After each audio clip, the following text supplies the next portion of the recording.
The rain hammered against the windshield like bullets of fate, aggressive, unforgiving, relentless. Each droplet exploded against the glass with the fury of nature itself, creating a symphony of chaos that matched the turmoil raging inside Elena Marchetti's chest. She gripped the steering wheel of her crimson Ferrari 488 GTB with such intensity that her knuckles had turned white as porcelain against the hand-stitched Italian leather. This can't be happening. Not today. Not now. The storm had materialized from nowhere, a wall of black clouds that had swallowed the sunset whole, transforming the peaceful countryside into a battlefield of wind and water. But Elena knew better than to blame the weather for her predicament. The real storm had been brewing for months in the boardrooms of Marchetti Automotive, in the sleepless nights spent poring over financial reports that made less sense with each passing day. In the worried whispers of her father's closest advisors, damn it," she hissed through clenched teeth as the engine beneath the hood, the heart of Italian engineering that had never failed her before, began to sputter and cough like a dying animal. Sputter, wheeze, engaspement, and then silence. The sudden absence of the engine's roar was more deafening than the thunder that split the sky above her head. Elena Marchetti, heiress to a $300 million automotive empire, graduate of Harvard Business School, the woman who had never encountered a problem that couldn't be solved with money, connections, or sheer willpower, was stranded on a forgotten stretch of asphalt in the middle of absolutely nowhere. Her phone buzzed insistently on the passenger seat, its screen glowing like a harbinger of doom in the darkness of the car's interior. The message that appeared made her stomach drop into her designer heels. Emergency board meeting, 8:00 p.m. sharp, bankruptcy filing papers prepared, your presence required immediately. Richard Steinberg, Chief Financial Officer. Elena's hands began to tremble uncontrollably. Bankruptcy. The word tasted like ash in her mouth, like the death of everything she had ever known or believed in. Her father, Alessandro Marchetti, had built this empire from nothing, a small garage in Newark that had grown into one of the most prestigious luxury car dealerships on the East Coast. The Marchetti name was synonymous with excellence, with tradition, with the kind of old-world craftsmanship that money couldn't buy. Except now it was all slipping away. She pressed her forehead against the steering wheel, feeling the cold leather against her skin, and tried to breathe. In, out, in, out. The meditation techniques her therapist had taught her seemed laughably inadequate in the face of total financial ruin. Through the rain-streaked passenger window, a flickering neon sign caught her attention, like a lighthouse beacon in the storm. The letters were faded, some bulbs dead, but she could make out the words. Miguel's Auto Repair, we fix what others can't. A bitter, almost hysterical laugh escaped her lips. How desperate have I become that I'm considering this? But desperation, Elena was learning, had a way of stripping away pride, prejudice, and all the careful layers of superiority that had been built up over a lifetime of privilege. She grabbed her purse, a limited edition Hermes that cost more than most people made in 6 months, and stepped out into the storm. The rain soaked through her designer dress instantly, turning the silk into a second skin that clung to her body. Her Italian leather heels slipped on the wet pavement, and for a moment, she felt like she might fall, really fall. In every sense of the word. But I won't, she told herself fiercely. I can't.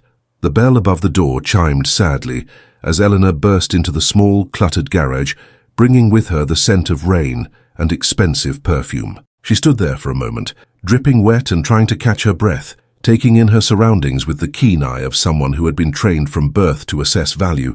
The garage was humble. There was no other word for it. Oil-stained concrete floors bore the evidence of decades of honest work. Tools hung on pegboard walls, with the kind of organization that spoke of a man who took pride in his craft. Even if that craft was considered beneath the notice of people like Elena, the air was thick with the smell of motor oil, metal, and something else. Something that reminded her inexplicably of her childhood, though she couldn't place exactly what it was. This is what real work looks like, she thought with a mixture of disdain and something that might have been respect. Help you, miss. The voice emerged from beneath the hood of an ancient Chevy pickup truck. Warm and weathered by years of hard labor, it carried a slight accent, Spanish maybe, or Portuguese, that wrapped around the words like a comfortable blanket. Elena found herself holding her breath as a figure emerged from behind the truck. Miguel Santos unfolded himself to his full height slowly, and Elena felt something shift in her chest.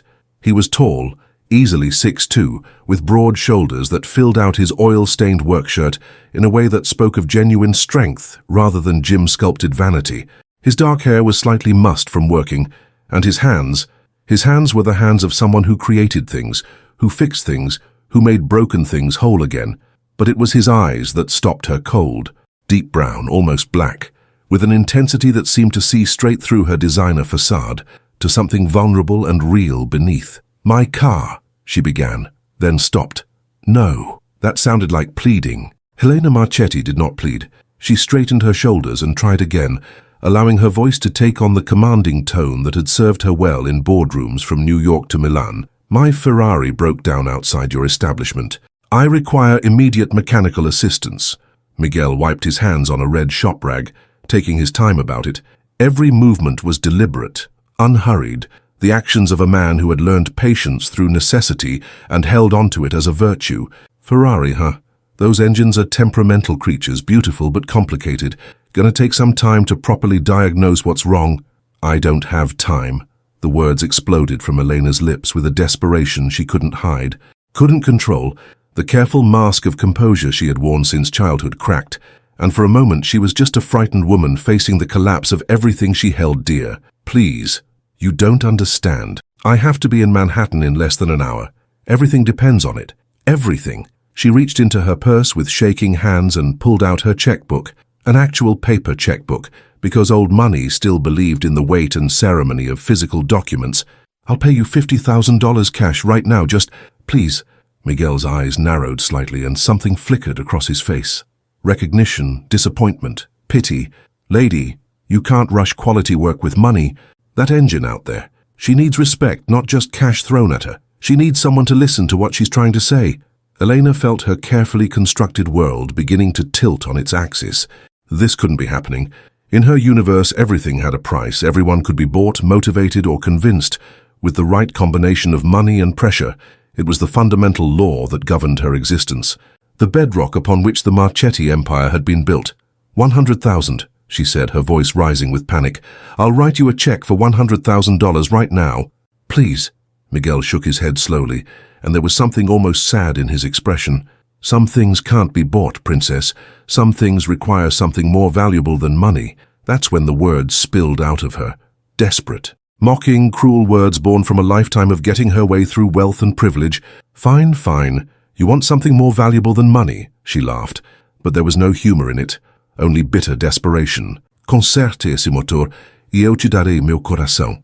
The Portuguese came from some deep place in her memory, her grandmother's voice echoing across the years, Nonna Isabella, who had spoken the old language when she was emotional, who had filled Elena's childhood with stories of the homeland and songs that spoke of love and loss. "Fix that engine and I'll give you my heart," Elena continued in English, her voice cracking with hysteria. "There. Is that valuable enough for you, my heart?" The laughter died in her throat when she saw Miguel's face. He wasn't amused, he wasn't surprised, he was serious, deadly serious, with an expression that seemed to carry the weight of years, of secrets, of truths that Elena couldn't begin to fathom. "Deal," he said quietly, his voice carrying a finality that made Elena's pulse quicken with something that might have been fear or anticipation. "But I have one condition." Elena stared at Miguel, suddenly aware that she had wandered into territory far more dangerous than a simple business transaction. There was something in his eyes, a knowing quality that made her feel exposed, vulnerable in a way that had nothing to do with her rain-soaked dress or her desperate circumstances. "What? What condition?" Her voice came out as barely more than a whisper. Miguel stepped closer, close enough that she could smell the honest scent of his work, motor oil and metal and something else, something that triggered a memory she couldn't quite grasp. It was familiar in a way that made her heart race and her breath catch in her throat. "How you stay here while I work," he said, his voice low and intense. "You don't pace, you don't make phone calls, you don't check your watch every 30 seconds. You stay right here and you watch, and you listen, and you learn." "I don't have time for—" Elena began, but Miguel held up one oil-stained hand. 30 minutes. His voice cut through her protest like steel through silk, carrying an authority that seemed at odds with his humble surroundings. "Give me 30 minutes of your complete and undivided attention, and I guarantee that your Ferrari will be purring like a contented kitten." Elena glanced at her Cartier watch, the one her father had given her for her 21st birthday. The diamonds caught the harsh fluorescent light of the garage, creating tiny rainbows that seemed almost mocking in their beauty. 7:28 p.m., the board meeting that would determine the fate of everything her family had built was scheduled to begin in exactly 32 minutes. It's impossible, she thought. He's promising the impossible. And when you fail, she asked, trying to inject some of her old arrogance into her voice, when 30 minutes passes and my car is still broken? Miguel's smile was sad. Knowing and infinitely patient, I won't fail, Elena, but when I succeed, and I will, you'll owe me something far more valuable than money. Her breath caught in her throat. There it was again. That sense that she was missing something crucial, something that would change everything if she could just grasp it. And there was something else, something that made her pulse quicken with alarm. How do you know my name? She demanded. I never told you my name. Miguel's smile deepened. And now there was something almost tender in it, mixed with a sadness so profound it made her chest ache in sympathy. Come with me, Elena. Let me show you what your heart is really worth. He turned and walked toward the garage door. And after a moment's hesitation, Elena followed. What choice did she have? Her world was collapsing around her, and this strange, compelling man seemed to be offering her the only rope in a raging flood. Outside, the storm was still raging with biblical intensity. Lightning split the sky in jagged white lines, and thunder rolled across the landscape like the voice of an angry god. Miguel led her to her Ferrari, which looked small and vulnerable beneath the harsh security lights, its red paint gleaming wetly in the rain. He popped the hood with practiced ease and peered into the engine compartment with the focused intensity of a surgeon preparing for a delicate operation. Beautiful machine, he murmured, more to himself than to her.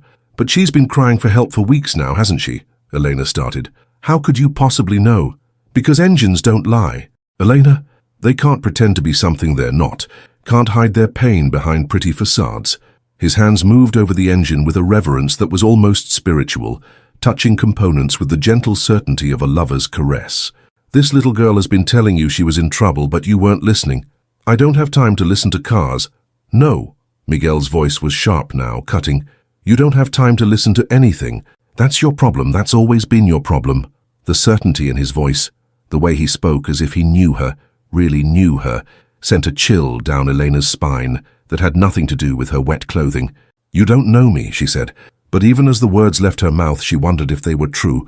Miguel began to work, his movements fluid and confident, and when he spoke again, his voice carried a strange, hypnotic quality that seemed to wrap around her like a warm embrace. Your grandmother used to bring her Alfa Romeo here, he said, without looking up from the engine. Doña Isabella. She'd sit right where you're standing now and tell me stories about Italy, about family, about the kind of love that transcends money and status and all the artificial barriers that people build between themselves and happiness. Elena felt the world tilt beneath her feet. That's impossible. My grandmother never. But even as she started to deny it, memories began to surface, fragments of her childhood that she had pushed aside and forgotten in her rush to become the perfect heiress, the ideal daughter, the woman who could save the family business through sheer force of will. Nonna Isabella, disappearing for hours on Sunday afternoons, claiming she was visiting old friends, the smell of motor oil on her clothes when she returned, and her secretive smile when Elena asked where she had been. She never what, Elena? Never came to the poor side of town, never told you about the young mechanic who taught her that every engine has a soul, and that the secret to fixing them wasn't in expensive tools or advanced diagnostics, but in listening, really listening, to what they were trying to say. More memories crashed over Elena like a tsunami, threatening to drown her in their intensity. Nonna's voice, speaking Portuguese through tears. Some hearts, minha cara, they break so completely that only love, true love, can repair them.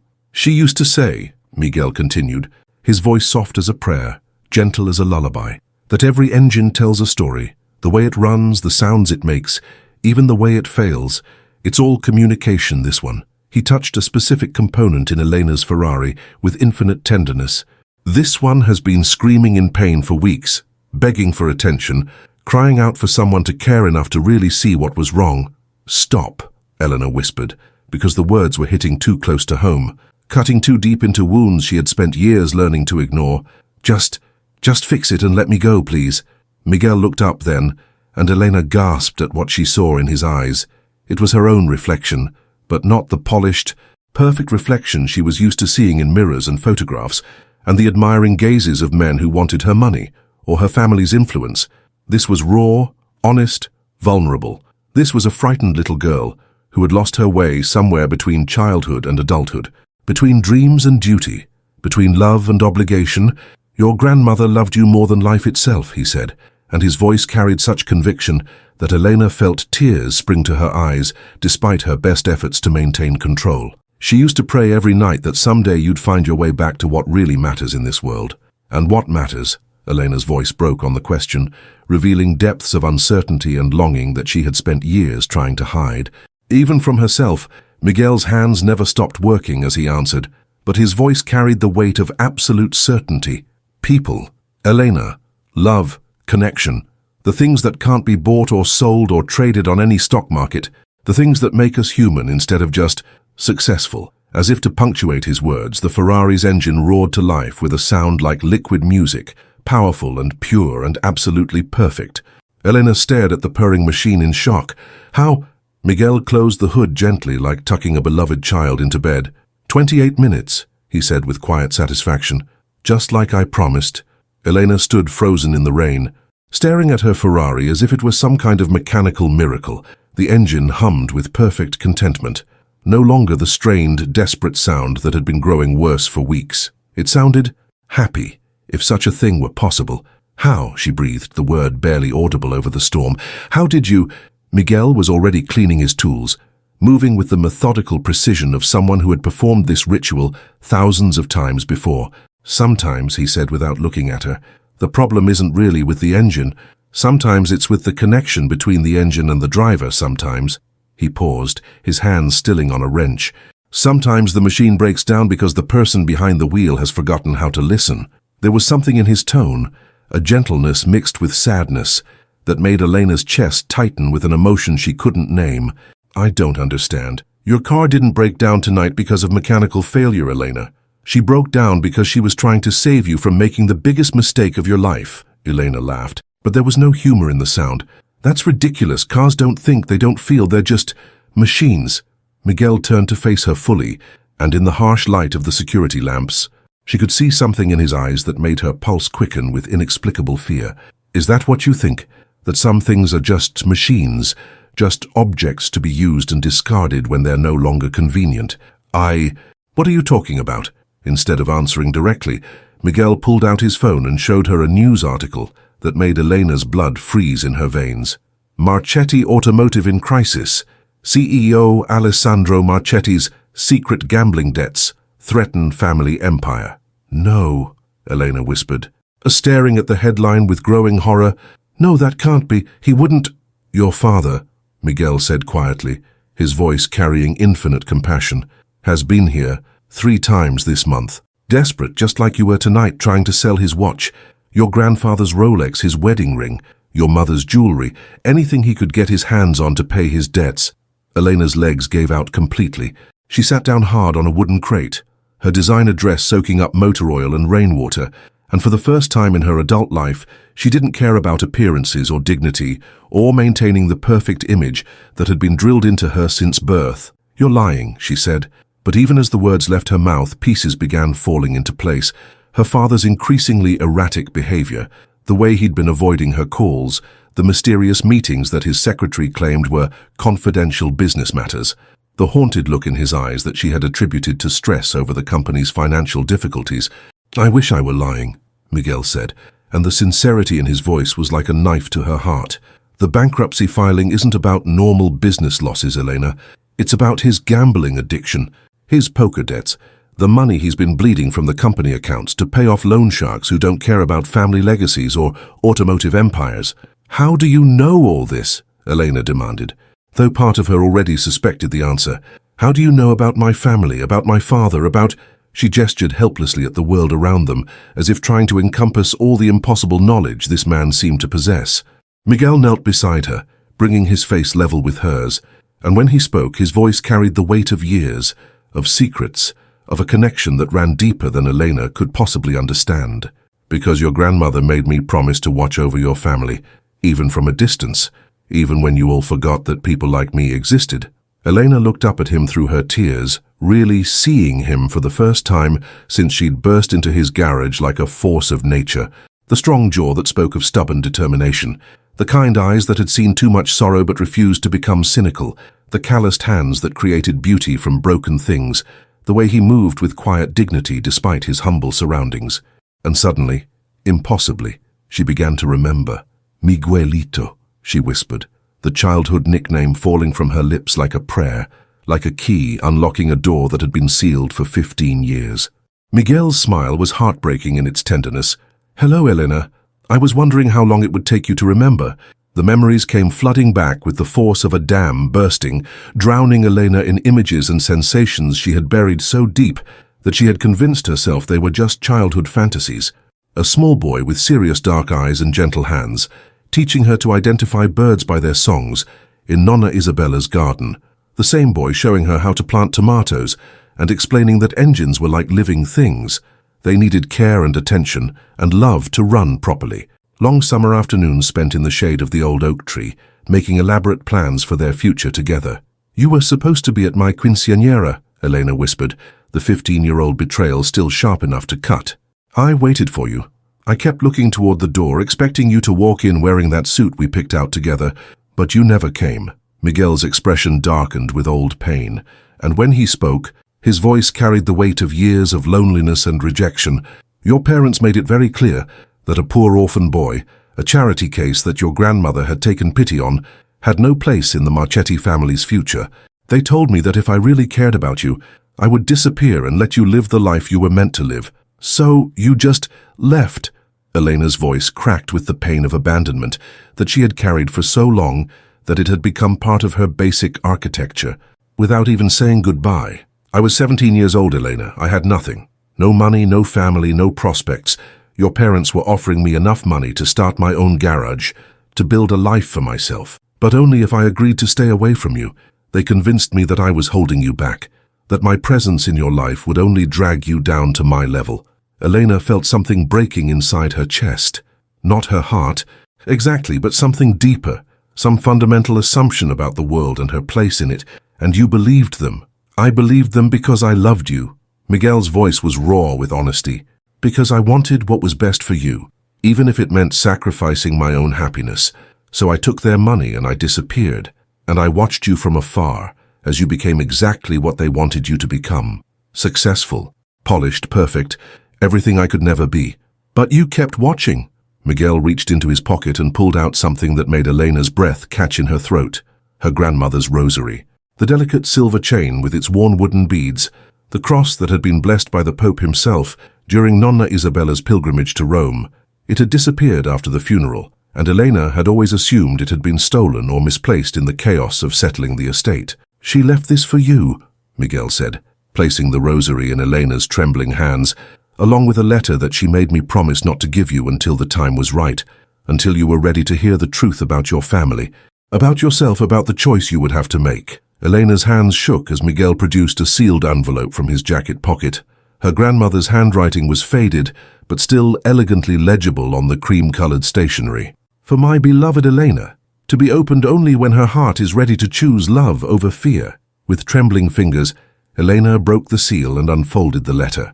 Her grandmother's voice seemed to speak directly from the pages, filled with love and wisdom, and a sadness that Elena was only now beginning to understand. "Mia cara Elena, if you are reading this, then Miguel has kept his promise to watch over you, and fate has finally brought you both to the crossroads that I have been praying for since the day your parents forced him out of your life. There are truths about our family that your father never wanted you to know, truths that I have carried like stones in my heart for 40 years. The Marchetti automotive empire was not built solely through your grandfather's genius and hard work.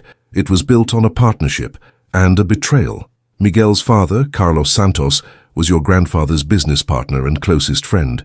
Together, they developed the engine designs and manufacturing processes that made Marchetti cars legendary for their reliability and performance. But when Carlos died in that factory accident, an accident that should never have happened if your grandfather had invested in proper safety equipment instead of cutting costs, your grandfather saw an opportunity. He buried the partnership agreements. He destroyed the patents that bore Carlos's name alongside his own. He let the world believe that he alone was responsible for the innovations that built our fortune, and he left Carlos's family, his best friend's wife and infant son, to struggle in poverty. That son, mia cara, is Miguel, the boy you loved, the boy who loves you still. The patents, the designs, the very foundation of our company, half of it rightfully belongs to the Santos family. Your father knows this. Though he has convinced himself over the years that business is business, that the past is past, that success justifies any means necessary to achieve it. But I know, Elena, I have always known, and I have spent years trying to find a way to make amends without destroying the family I love. The answer, I believe, lies not in justice, but in love. If Miguel agrees to marry you, truly marry you, not as some business arrangement, but as the culmination of a love that began in childhood and has survived years of separation and pain, then the companies can merge. The Santos family will finally receive what was always theirs, and the Marchetti family will be redeemed through an act of love rather than destroyed by an act of greed. But only if you both choose it freely, only if you both choose love over pride, truth over comfortable lies, each other over the safer path of remaining apart. The choice is yours, mia cara. It always has been. With all my love and prayers for your happiness. Donna Isabella. Elena looked up from the letter to find Miguel watching her with infinite patience, his dark eyes reflecting the pain and hope and desperate love that she knew must be mirrored in her own face. She planned this, Elena breathed, understanding flooding through her like sunlight breaking through storm clouds. All of it. The breakdown, the meeting, everything. She knew I would end up here. Your grandmother was the wisest person I ever knew, Miguel said softly. She understood that some problems can't be solved with money or power or influence. Sometimes the only way to heal what's broken is to break it apart completely and rebuild it with love. Elena stared at him, this man she had loved as a girl and lost as a woman. This stranger who knew her better than she knew herself. You could take everything, she said, her voice barely audible. The patents prove it. Half the company is rightfully yours. You could destroy us, make us pay for what my grandfather did to your family. Miguel stepped closer, close enough that she could see the flecks of gold in his dark eyes, close enough to feel the warmth radiating from his body in the cool night air.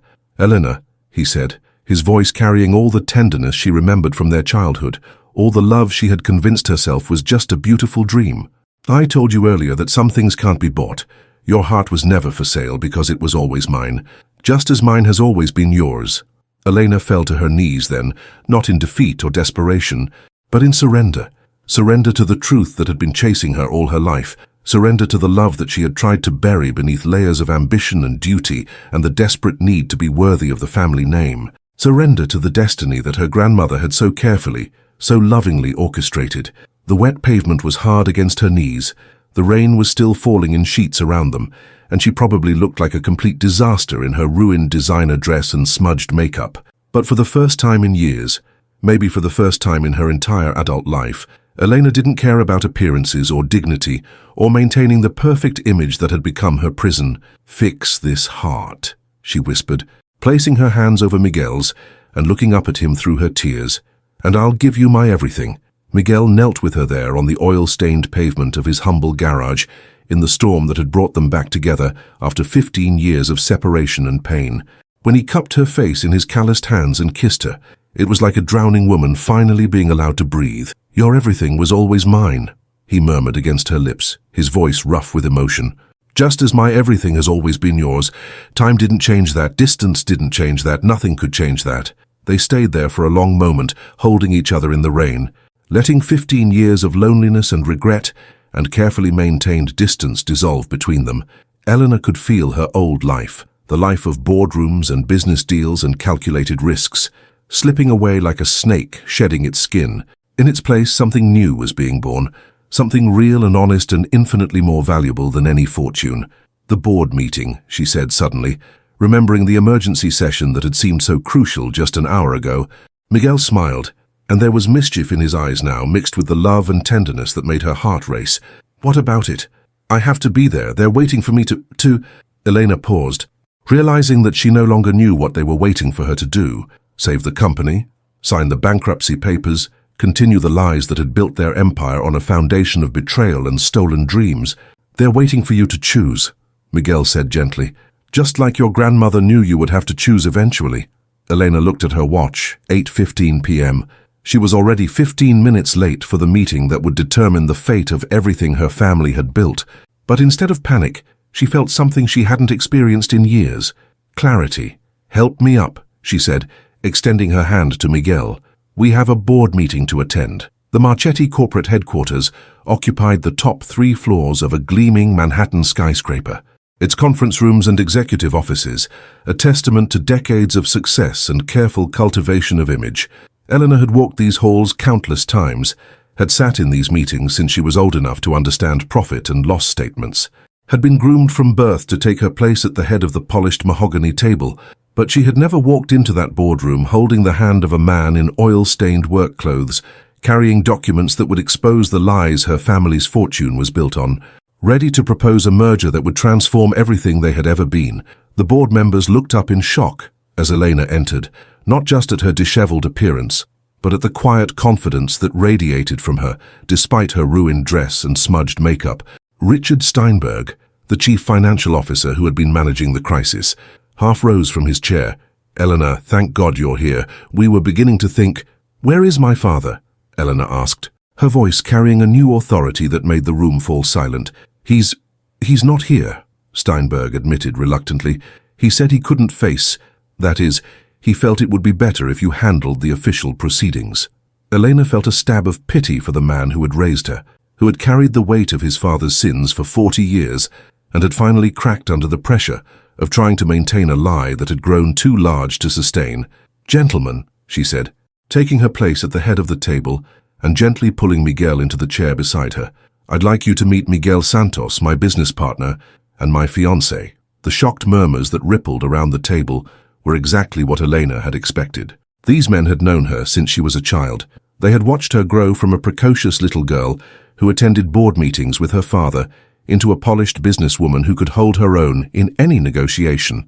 But they had never seen her like this, radiant with happiness despite her bedraggled appearance, confident in a way that had nothing to do with her family name or her Harvard MBA.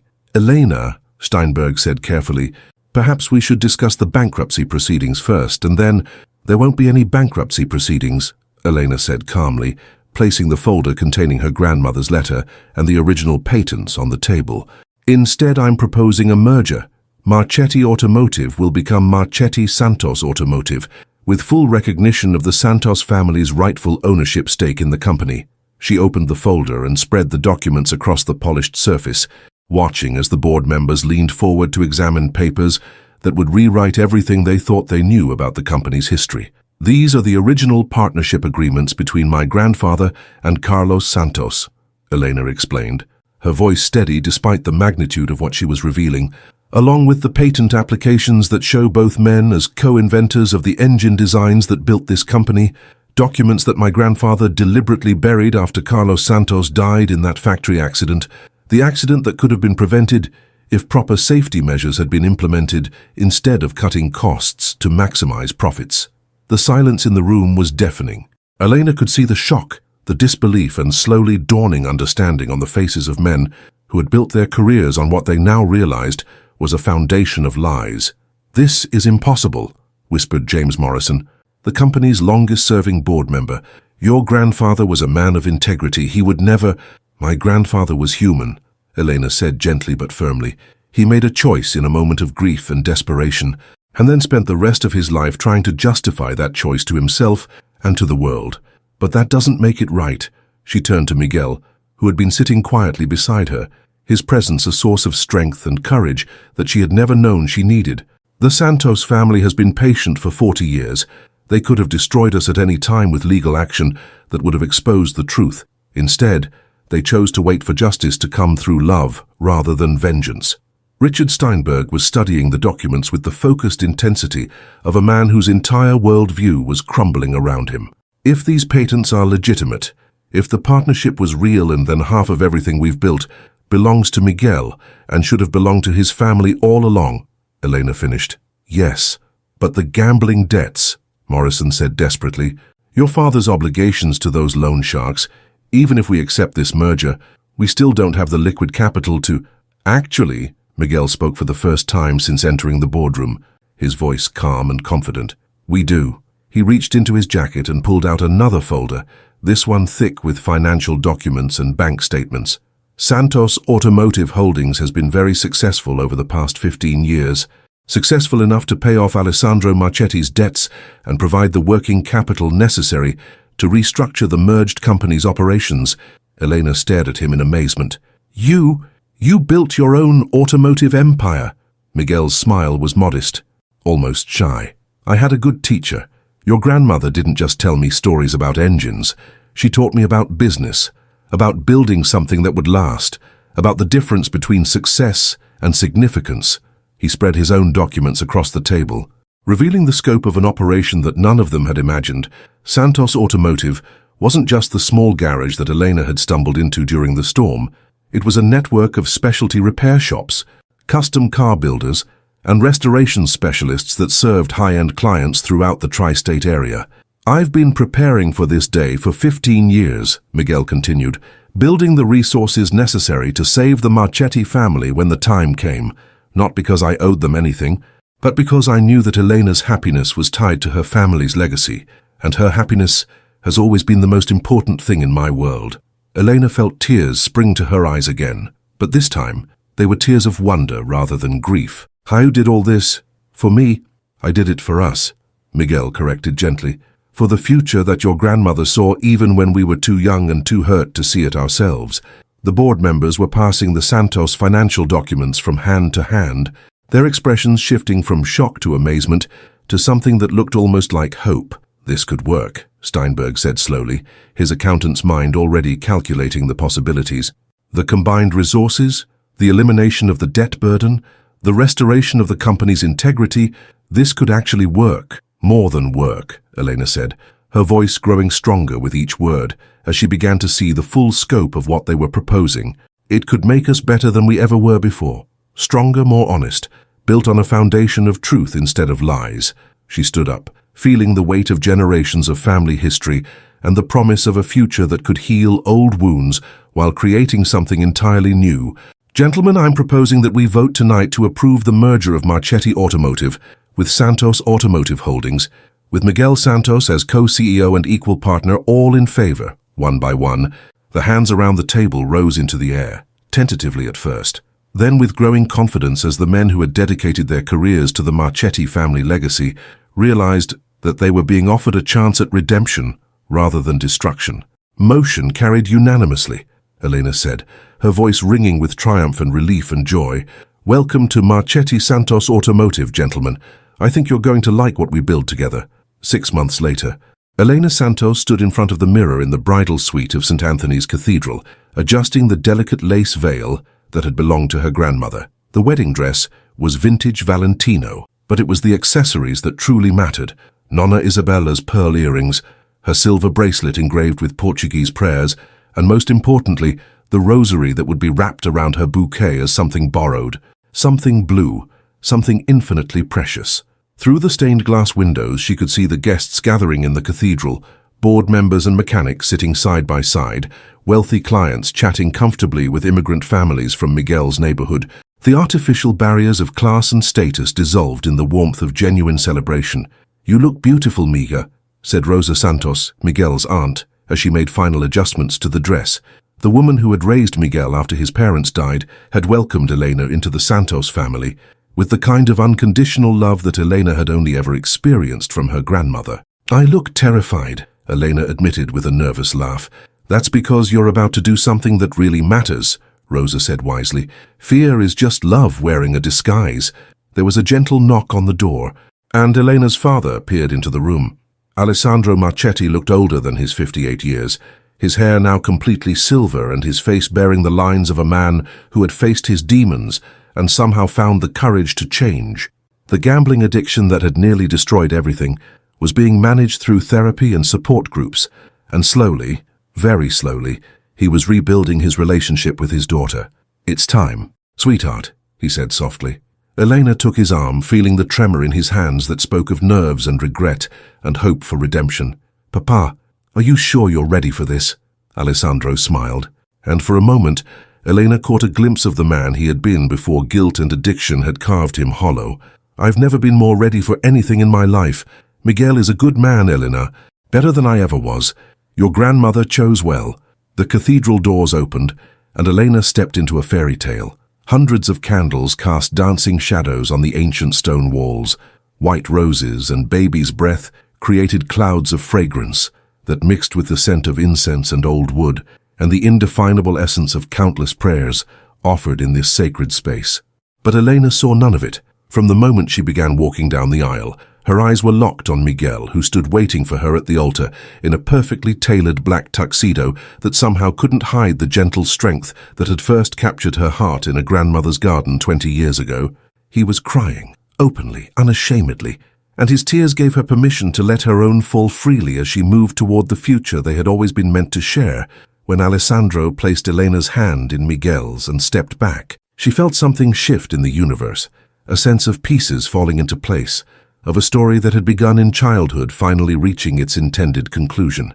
"Dearly beloved," Father Martinez began, his voice carrying easily through the vaulted space, "we are gathered here today to witness the union of two hearts that have already been joined by God, two souls that have found their way back to each other despite years of separation and pain." Elena barely heard the traditional words of the ceremony. She was lost in Miguel's eyes, in the wonder of being here, of being chosen, of choosing him in return not because she had to, but because she wanted to, more than she had ever wanted anything in her life. When it came time for their personal vows, Miguel spoke first, his voice steady despite the emotion that made his dark eyes shine. "Elena, 15 years ago, I thought I was giving you up because I loved you. I thought that love meant letting you go, stepping aside so you could have the life your family wanted for you. But your grandmother taught me that real love doesn't step aside. It steps forward. It fights. It endures. It believes in happy endings even when they seem impossible." He reached up to touch her face with gentle fingers that still bore the calluses of honest work. "You came to my garage in the storm, looking for someone to fix your engine. But you were the one who fixed me. My heart, my dreams, my faith in the kind of love that transforms everything it touches. I promise to spend the rest of my life proving that some engines, like some hearts, are worth waiting for." Elena could barely see Miguel through her tears when it was her turn to speak. But she didn't need to read from notes or cards. The words came from the deepest place in her soul. "Miguel, I spent years trying to be the perfect daughter, the ideal heiress, the woman who could save everyone through sheer force of will and determination. But I was trying to fix the wrong things. I thought success meant money and status and living up to impossible standards. You taught me that success means love, the courage to choose it, the strength to fight for it, the wisdom to recognize it when it finds you in the middle of a storm." She took his hands, feeling the rightness of their connection in every cell of her body. "I promise to listen, really listen, not just to engines, but to you, to our children someday, to the voice inside me that I ignored for too long. I promise to choose love over fear, truth over convenience, us over everything else that doesn't really matter." When Father Martinez pronounced them husband and wife, Miguel's kiss was everything Elena remembered from their teenage dreams and everything she had never dared hope for in her adult reality. Passionate and tender, familiar and thrilling, the promise of a lifetime of such kisses, such moments, such absolute certainty that they were exactly where they belonged.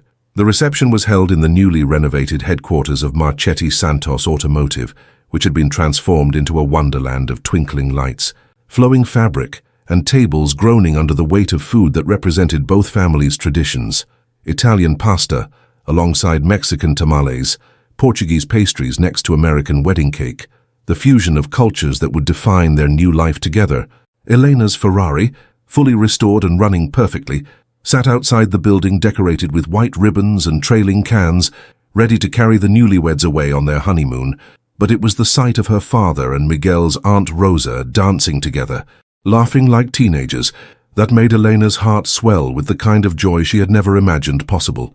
"Penny for your thoughts, Mrs. Santos," Miguel said, appearing beside her with 2 glasses of champagne and a smile that made her knees weak. "Just thinking about engines," Elena said, accepting the champagne and leaning into the warmth of his embrace.